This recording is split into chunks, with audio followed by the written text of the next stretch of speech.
말씀은 마태복음 18장 1절에서 14절까지의 말씀 함께 보겠습니다.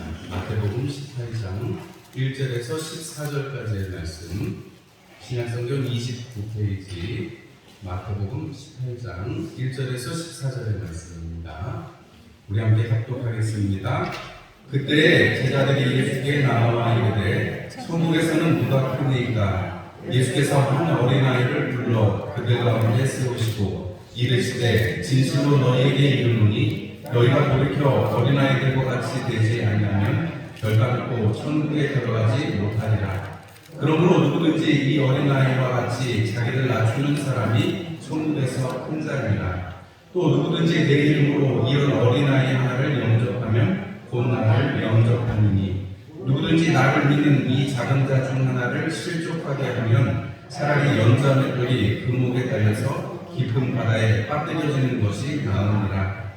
실족하게 하는 일들이 있음으로 말미암아 세상에 화가 있도다. 실족하게 하는 일이 없을 수는 없으나 실족하게 하는 그 사람에게는 화가 있도다. 만일 내 손이나 내 발이 너를 범죄하게 하거든 찍어내버리라. 장애인이나 다리 저는 자로 영생에 들어가는 것이 두 손과 두 발을 가지고 영원한 불에 던져지는 것보다 나으니라. 만일 내 눈이 너를 범죄하게 하거든 빼어내버리라. 한 눈으로 영생에 들어가는 것이 두 눈을 가지고 지옥불에 던져지는 것보다 나으니라. 삼가 이 작은 자 중에 하나도 업신여기지 말라. 너희에게 말하노니 그들의 천사들이 하늘에서 하늘에 계신 내 아버지의 얼굴을 항상 배웠느니라. 너희 생각에는 어떠하냐? 만약 어떤 사람이 양 100마리가 있는데 그 중에 하나가 길을 잃었으면 그 99마리를 산에 두고 가서 길 잃은 양을 찾지 않겠느냐? 진실로 너희에게 이르노니 만일 찾으면 길을 잃지 아니한 99마리보다 이것을 더 기뻐하리라. 이와 같이 이 작은 자 중에 하나라고 이르는 것은 하늘에 계신 너희 아버지의 뜻이 아니니라. 아멘. 우리 오늘 말씀을 듣기 전에 우리 소망의 기도를 하나님 앞에 올려드리고 또 말씀을 잘 이해할 수 있도록 하나님 길을 열어주세요. 이런 기도를 잠시 함께 드리겠습니다.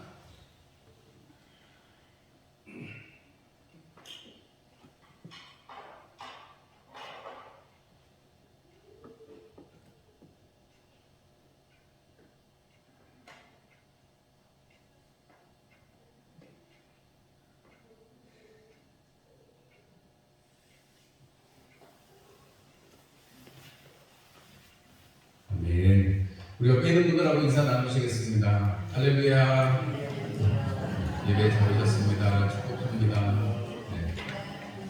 우리 멀리 계신 분들하고 손을 모으셔서 눈도 좀 잘 맞춰보세요.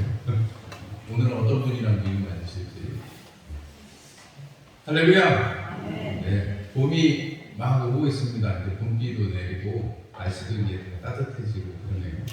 이러다가 이제 좀 있으면 아이고 더워라 더워 죽겠네 이러겠죠. 그러면 이제 금방 가을 될 때고 가을 되면 아이고 추워서 못 살겠다 이럴 거예요. 왜 이렇게 못 살 일이 많은데 우리 입에 된 불평을 여러분 싹 없애야 되겠습니다. 비 오면 비가 와서 좋고 해가 뜨면 해가 떠서 좋고 따뜻하면 따뜻해서 좋고 여러분 이런 감사가 넘치는 여러분들과 저의 삶이 되시기를 축원합니다. 네, 세상에 흉흉한 소식이 많이 있죠. 그러나 우리가 그 가운데서도 정말 우리 아까 장로님도 그런 기도를 해주셨지만 우리 신앙을 중심을 지키는 것은 바로 복음이다. 이런 말씀을 다시 한번 드리면서 오늘 말씀 가운데 은혜가 되시기를 축원합니다. 오늘 마태복음 18장 1절에서 14절의 말씀으로 작은 자 중에 하나라는 제목으로 말씀을 드리려고 합니다. 여러분 우리가 하나님께서 아들 예수를 보내셔서 우리에게 허락해 주신 게 뭐예요? 구원이죠. 구원. 10원 말고 구원.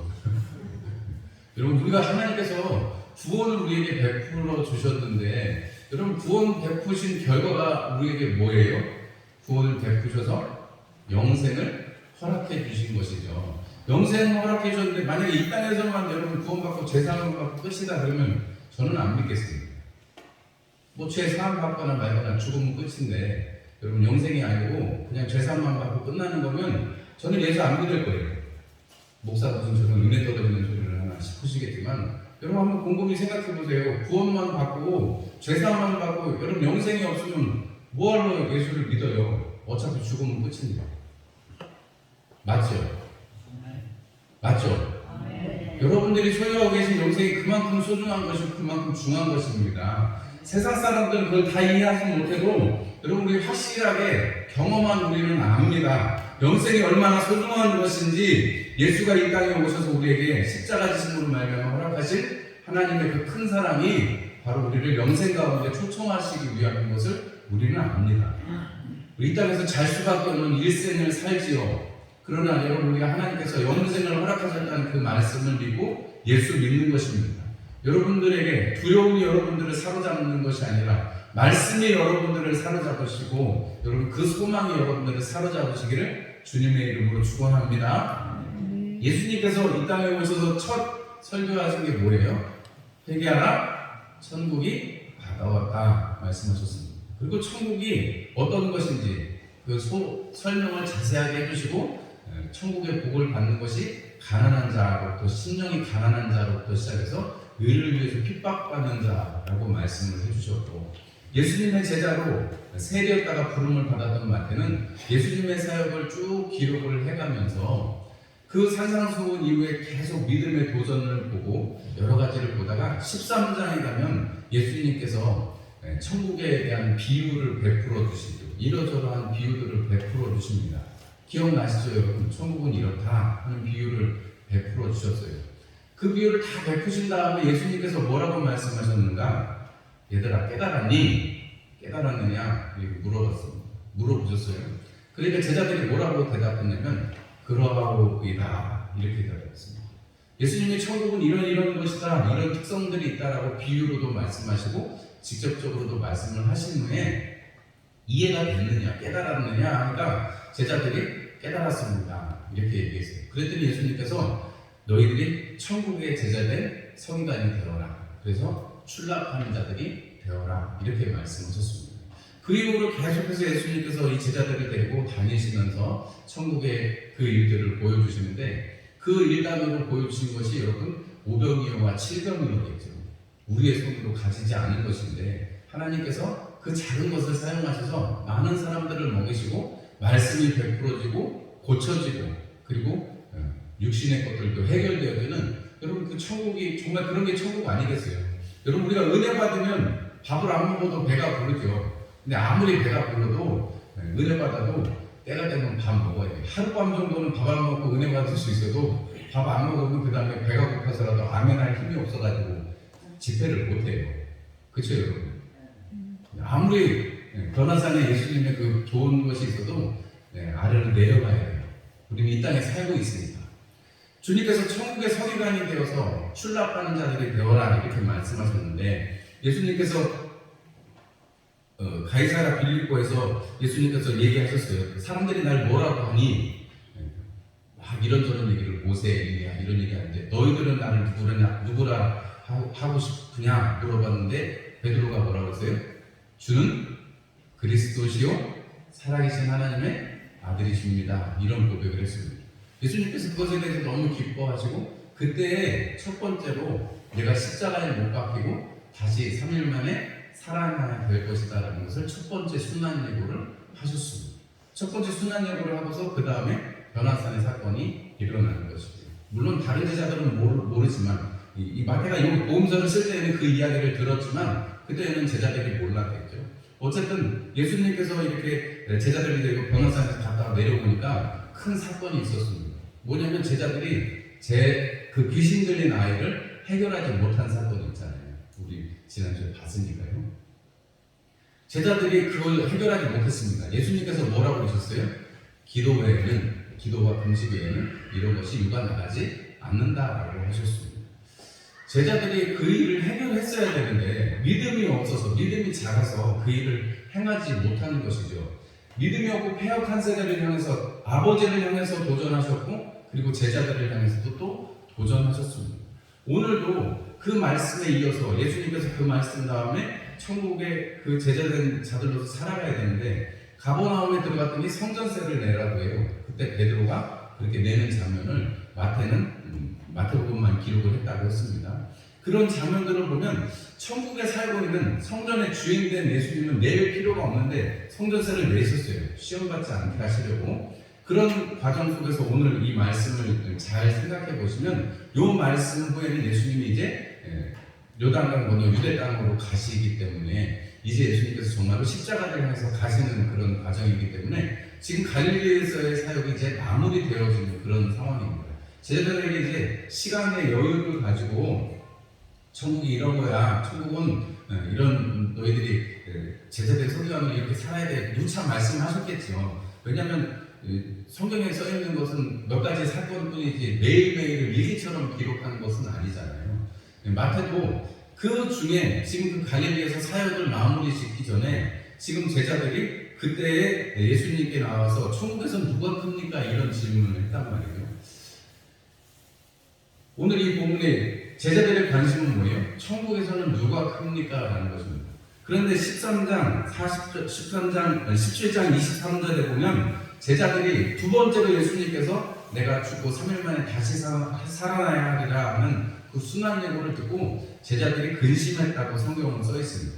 그러니까 지금 이 상황은 제자들이 이 질문을 하는 천국에서는 누가 큽니까? 하는 질문에는 제자들이 근심하고 있는 상황이고 또 예수님을 통해서 어떤 기대를 가지고 있는지 이 제자들이 가지고 있는 기대와 예수님이 가진 기대가 참 많이 다르다는 것을 우리가 알 수가 있습니다. 제자들이 근심했어요. 예수님이 하시는 저 말씀이 이해가 되지 않는 거죠. 사람이 죽으면 끝인데 어떻게 다시 살아나겠으며 예수님이 하신다니까 그럴 거는 같은데 왜냐하면 하나님의 아들이시라고 고백했잖아요. 풍랑 위로 걸어오시는 예수님을 보고 그 배에 있는 모든 사람들이 예수님을 뭐라고 고백했어요? 아, 저가 하나님의 아들이다라고 고백했습니다. 그럼 사람들의 제자들, 적어도 제자들의 생각에는 예수님께서 그 오병이와 칠병이와 그리고 그 무리를 걸어오시는 그리고 그 기도하시는 그런 모습들을 볼 때 예수님께서 하신다고 하면 하겠지. 그런데 머릿속엔 다 오지 않는 거예요. 다만 성경에서 구약 성경에서 이 얘기하고 있는 메시아가 오면 그들을 억압 가운데서 해방해 줄 것이기 때문에 아마도 예수님을 통해서 하나님의 나라가 이루어진다는 것은 바로 다윗의 그 왕국이 다시금 세워지는 것이 아닐까 하는 오해가 있었을지도 모르겠습니다. 그 제자들이 지금 천국이라고 말하는 것은 천국에서 지금 바라기도 하지만 이 땅에서의 천국, 하나님의 나라를 바라기도 하는 것이죠. 왜냐하면 예수님께서 그런 얘기를 하셨으니까요. 제자들이 이 얘기를 하는데 이 얘기를 하는 것을 통해서 제자들의 관심은 천국에서 누가 큽니까? 라고 물어보고 그래서 이 앞뒤의 맥락을 따져서 어떤 목사님은 이게 베드로만 데리고 다니시니까 베드로와 야고보와 요한만 데리고 다니시니까 베드로가 큰 자 이렇게 되니까 사람들이 시기를 해서 이러고 물어본 거 아닐까 이렇게 해석하시는 분도 있던데 그거는 저는 그렇게까지는 보기는 좀 어려운 것 같고요. 오늘 이 제자들이 예수님께 천국에서는 누가 큽니까? 하는 질문을 하고 그 다음에는 우리 다음 주에 보는 말씀에는 베드로가 예수님께 그럼 용서를 몇 번이나 해야 되겠습니까? 하는 이런 말씀을 여쭤보는 것으로 18장이 마무리가 져지고 예수님이 이제 십자가지를 유대로 가신단 말이죠. 그럼 적어도 이 말씀, 제자들을 향해서 하신 이 말씀은 천국의 지금 천국의 이 상태, 그리고 천국을 살아가는 사람들이 어떻게 살아가야 될 것인가. 아까 13장 말씀에 너희들이 천국의 제자된 서기관이 되어야 되겠다 이렇게 주님이 축복하시고 말씀하셨잖아요. 여러분 이미 제자들은 뭐라는 거예요? 천국의 제자가 되었다라는 거죠. 예수님의 제자가 된 사람들은 이미 천국의 제자가 되었다는 거죠. 여러분 천국의 백성 되신 것을 축하합니다. 아멘.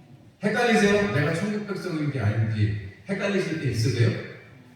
헷갈리시면 안 됩니다. 아멘이시죠? 여러분 우리는 하나님 나라의 백성입니다. 하나님의 자녀입니다. 여러분 이 땅에서 살아가면서 우리는 천국에 살고 있고 또 천국을 바라보고 사는 사람들이기 때문에 여러분 우리 천국에 살고 있어요. 그런데 제자들의 관심은 천국에서 누가 크냐 하는 것입니다. 그런 간증도 여러분 들어보신 적 있을 거예요. 천국에서 돗자리만 깔고 지내는 사람도 있고 천국에 멋진 집을 짓는 사람도 있다. 이런 얘기 혹시 들어보셨죠? 옛날에 뭐 궁예나 이럴 때 보면 그런 얘기 많이 하시잖아요. 천국에 삐까뻔쩍한 집을 좀 지어야 되지 않겠냐. 그래서 이제 얘기를 하시는데 저는 잘 모르겠어요. 제가 성경을 잘 이해를 못해서 그런 건지 잘 모르겠지만 천국은 그런 정도의 수준은 아닐 거라고 생각해요. 왜냐하면 예수님의 말씀에도 예수님 천국에서는 누가 큽니까? 라고 물어보셨는데 예수님의 대답은 조금 다르거든요. 여러분 우리가 하나님 나라에 하나님과 함께 있는 것, 물론 요한계시록에 나타나는 뭐 12보좌와 이런 모든 것들을 우리가 볼 때 뭐 조금 더 좋은 자리가 있는지 없는지는 잘 모르겠어요. 안 가봤으니까. 제가 안 가봤으니까 모르겠는데 분명한 가지는 천국은 하나님의 영광과 그 임재 가운데 있는 것을 가장 최고의 가치로 삼지 우리 자신에게 배당되는 좋은 구역이 있고 어떤 사람은 뭐 금은 무속으로 잘 지은 집이고 어떤 사람은 돗자리고 여러분 이런 정도의 수준으로 우리가 가지고 있는 한계로 하나님의 나라를 재단해서는 안 된다 하는 것입니다. 천국이 어떤 것이냐? 천국에서는 누가 큽니까? 라고 제자들이 질문했는데 예수님의 대답은 천국에서는 누가 크다라고 대답하는 게 아니고 예수님의 답은 뭐였어요, 여러분? 어린아이를 하나 딱 세워놓으시고 이 어린아이와 같이 되지 않으면 결단 없고 천국에 들어갈 수 없다 이렇게 말씀하셨습니다. 여러분 그 예수님의 대답은 제자들은 천국에서는 누가 큽니까? 큰 사람이 누굽니까? 물어봤는데 예수님은 천국에 들어가는 게 먼저다라고 대답하셨어요. 여러분 그러니까 우리의 삶에서 우선돼야 되는 질문은 천국에 가서 내가 무슨 큰 자가 되어야 되지 작은 자가 되어야 되지 귀하게 하나님 앞에 내가 섬김을 받아야지 이런 게 문제가 아니고 우리가 천국에 들어가는 게 더 중요하다는 거죠. 아멘이시죠? 아멘. 여러분 천국에 들어가는 게 중요하지 천국에 일단 들어가면 거기선 다 프리해요. 자유합니다. 확실하게 말씀드릴 수 있는 한 가지는 여러분 천국에는 주의 임재가 주의 영광이 가득한 곳인데 빛이 가득한 곳인데 거기에는 어두움이 있을 수 없습니다. 여러분 그런 걸 생각하면 여러분 우리가 천국에 들어가는 게 훨씬 우리에게는 우선되는 질문이어야 한다는 것입니다. 여러분 천국에 다 들어가셔서 축하합니다. 거기서 다행히 또 이렇게 나오지 마시고 거기 계속 계셔야 돼요. 우리가 이 땅에 살아가면서 하나님 나라를 계속 살아가셔야 돼요. 여러분 하나님이 내 손을 놓으신 것 같아. 나는 하나님 날 버리신 것 같아. 여러분 이런 건 사단이 주는 생각이지 여러분 하나님은 우리를 붙들고 천국까지 이끌어 가신다고 분명하게 말씀하셨습니다. 그러니까 예수님이 천국에서는 누가 큽니까? 라고 물어보는 것 자체는 제자들도 이미 나도 천국에 제자된 서기관이 되었고 하는데 조금 더 뭐라고 할까요? 인간적인 공로로 누가 더 큰 자가 됐으면 하는 마가복음에서는 이것 때문에 다툼이 있었다라고 이야기합니다. 그런데 마태복음은 그렇게 다툼 따지는 얘기가 아니라 그냥 질문했다라고 이야기하고 있어요. 마가복음에는 그것 때문에 다퉜다는 거예요. 제자들 사이에서 다툼이 있었을 수도 있겠습니다. 물론 나중에 수제자로 인정받는 베드로 이렇게 예수님이 늘 데리고 다니는 베드로와 야고보와 요한 그 세 명이 못 본 사람들은 얼마나 섭섭하겠어요. 뭐 그럴 수도 있겠죠. 그리고 나중에 가면 뭐 요한의 어머니가 와가지고 우리 자식들을 하나는 주 우편에 하나는 좌편에 앉혀주십시오 하는 이런 요구까지 하는 것을 보면 여전히 사람들의 기대는 천국에서 큰 것, 천국에서 존귀한 자리를 차지하는 것에 있는데 예수님은 그게 문제가 아니고 이미 너희들이 천국의 제자된 서기관이 되었다면 천국에서 살아가는 삶은 누가 크냐 작냐의 문제가 아니고 어떻게 작은 자를 잘 섬길 수 있느냐의 문제다라고 말하시면서 오늘 3번에 걸쳐서 작은 자 중에 하나, 작은 자 중에 하나, 작은 자 중에 하나 이렇게 말씀하십니다. 여러분들 천국에서는 큰 자가 중요한 게 아니고 작은 자 하나를 어떻게 대우할 것인가. 여러분들 이미 다 천국에 제자된 서기관이 계셨다라는 선언을 믿으시죠? 내가 구원받았다는 사실 믿으시죠? 그러면 여러분 우리가 천국에서 큰 자가 되는 게 목표가 되는 게 아니고 예수님이 우리에게 말씀하시는 것은 그 작은 자 중에 하나를 어떻게 우리가 잘 섬길 수 있을 것인가 하는 것에 제자들에게 초점을 맞추고 얘기하고 계시다는 사실을 꼭 기억하셔야 될 것입니다. 이 부분을 가지고 어린이 주일이라고 이렇게 설명하시면서 어린아이는 이런 특성이 있습니다. 저런 특성이 있습니다. 뭐 그런 설교도 있죠. 그런데 분명한 것은 예수님께서 어린아이라고 말씀하신 것은 자기 힘으로 할 수 없고 거기에 오늘 특성이 나타나 있습니다. 어린아이와 같이 자기를 낮추는 사람 그랬습니다. 여러분 어린아이가 키가 높아서 닿지 않으면 자기가 닿지 못하니까 의자를 놓고 의자를 놔도 못 닿으면 어떻게 돼요? 키 큰 어른한테 해달라고 해야 돼요. 여러분, 자기가 음식을 못 만들어 먹으니까 엄마한테 음식을 만들어 달라고 해야 돼요. 맞죠, 여러분? 자기가 지식이 없으니까 선생님한테 지식을 가르쳐 달라고 해야 돼요. 어린아이는 할 수 있는 것이 별로 없습니다. 못 사는 나라가 보면 애들이 쫓아다니면서 기부비 원달러, 기부비 원달러 쫓아다니면서 막 열몇 명씩 쫓아다니고, 인도 같은 데, 뭐 캄보디아 같은 데 다니면 시골에 가는 그런 일들이 막, 특별히 인도 같은 데는 뭐 인도나 방글라데시 이런 데 제가 가본 나라들 중에서는 뭐 길거리에 그런 애들 만나는 게 수탐입니다. 근데 여러분, 그 아이가 일을 해서 벌어먹고 살 수 있으면 그렇게 안 다니겠죠.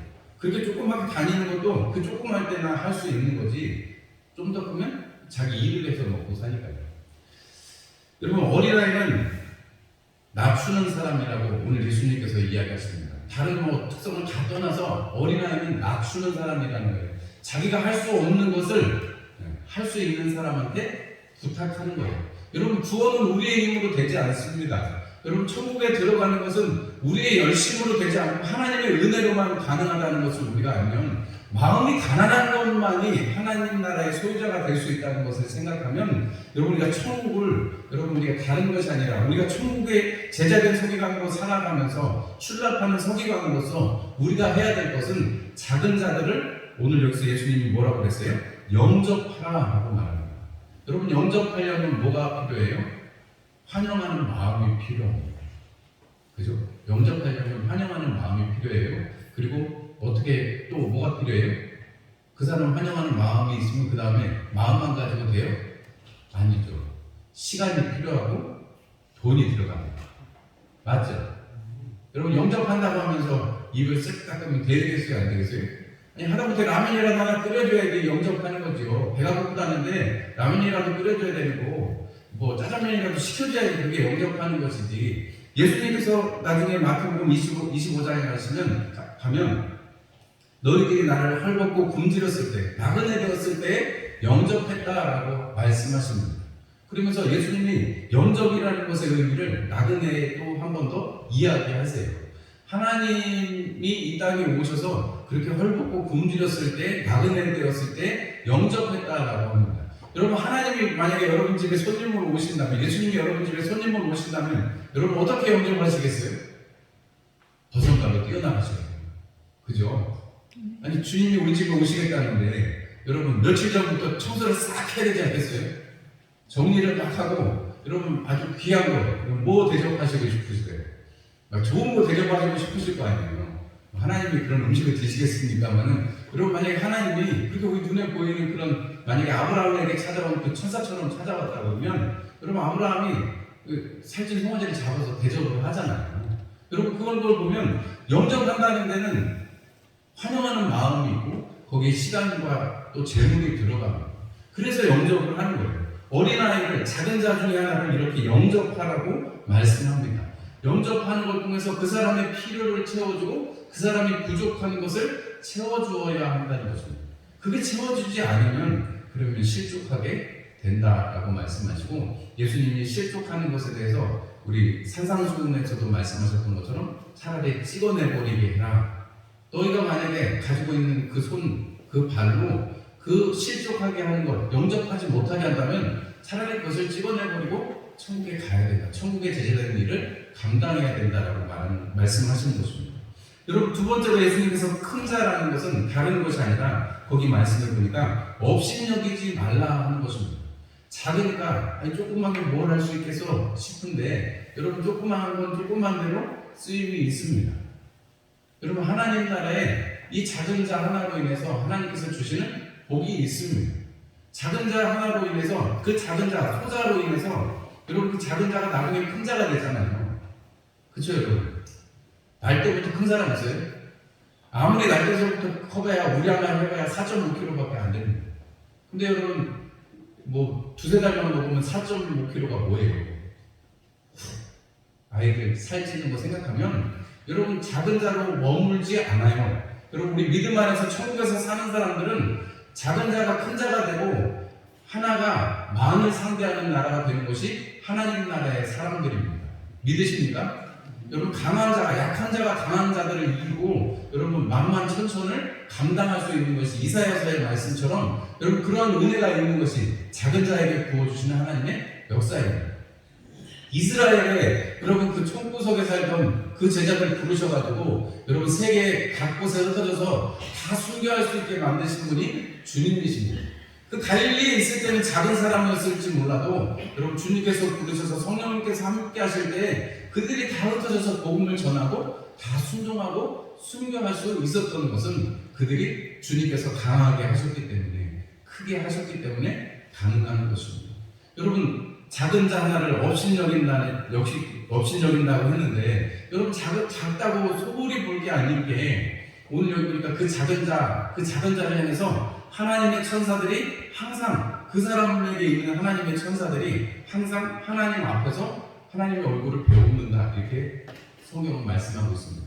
예수님께서 친히 설명해 주신 거예요. 그 작은 자들을 살피고 있는 천사는 항상 하나님의 얼굴 앞에 있다라고 말씀하십니다. 히브리서에 사람을 섬기라고 보낸 영이 천사인데 천사에 대해서 우리가 성경에 자세히 다 나타나 있지 않지만 이런 것들을 보면 하나님께서 우리에게 천사들을 보내셔서 도우신다는 사실을 알 수가 있습니다.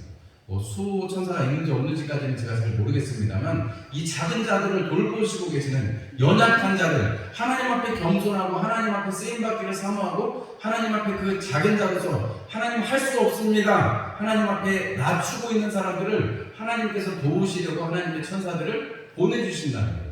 여러분 그렇게 생각하면 우리가 천국의 제자들의 성의가 아니고 우리가 천국의 제자, 하나님의 제자로 하나님의 백성으로 이 땅에 살아간다면, 자녀로 살아간다면 적어도 우리는 하나님께서 귀히 보시는 사람들, 그 사람들을 업신여기면 안 된다는 거예요.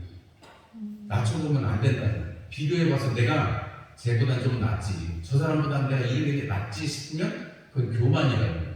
그리고 교만의 반대가 뭐예요? 겸손이잖아요. 아까 작은 자의 첫 번째 조건이 뭐였어요? 겸손이잖아요. 여러분 우리가 겸손하게 살아갈 수 있기를 주님의 이름으로 축원합니다. 주님께서 그런 다음에 하신 마지막 말씀은 작은 자 중에 하나라도 잃는 것이 안 된다라고 말씀하십니다. 잃어버리면 안 된다고 말씀하세요. 여러분 왜 잃어버리면 안 된다는 거는 여러분 이 말씀은 정말 우리가 이해하기 어려운 말씀이잖아요. 아니 99마리를 산에다 두고 한 마리를 찾으러 가시면 아니 그 99마리는 어떡하라고 그러시는 건가. 근데 다 방구가 있으니까 99마리를 놓고 찾으러 가시는 거겠죠.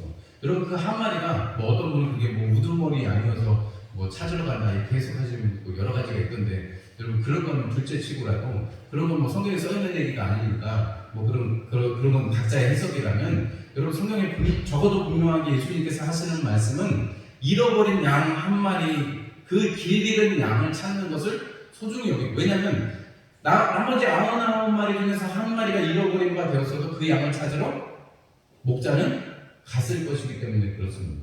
맞죠 여러분? 여러분 그 한 마리가 특별한 양이어서 찾으러 가는 게 아니고 그게 내 양이기 때문에 찾으러 가는 거죠. 여러분 주님께서는 이 관계성에 대해서 말씀하고 계시는 것입니다. 여러분 천국에서 큰 자라는 것은 그 작은 자를 하나라도 잃어버리지 않도록 여러분 겸손하게 그를 섬겨야 되죠. 그 다음에 업신여기지 않아야 되죠. 그 다음에 그것을 잃어버리지 않도록 그들의 조심조심해야 된다는 거죠. 여러분 로마서 14장 13절 말씀에 우리가 다시는 서로 비판하지 말고 도리어 부딪힐 것이나 거칠 것을 형제 앞에 두지 않도록 주의하라 그랬습니다. 여러분 우리가 연약한 성도들은 혹은 믿음에 처음 들어온 성도들은 시험에 잘 들게 마련입니다. 오죽하면 사도 바울이 고린도전서 8장 13절 말씀에 내가 내 형제를 실족하게 한다면 나는 고기를 영원히 먹지 않겠다고까지 말씀하십니다.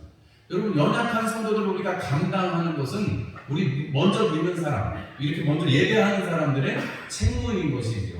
천국에서 큰 자가 되기를 사모하시거든 천국에서 큰 자라는 것은 바로 겸손하여서 작은 자를 겸손히 섬기고 업신여기지 않고 그를 잃어버리지 않고 잘 간수하고 있는 사람, 그 사람이 바로 천국에서 큰 사람이고 천국의 제자된 서기관이라고 말씀하고 있는 것입니다.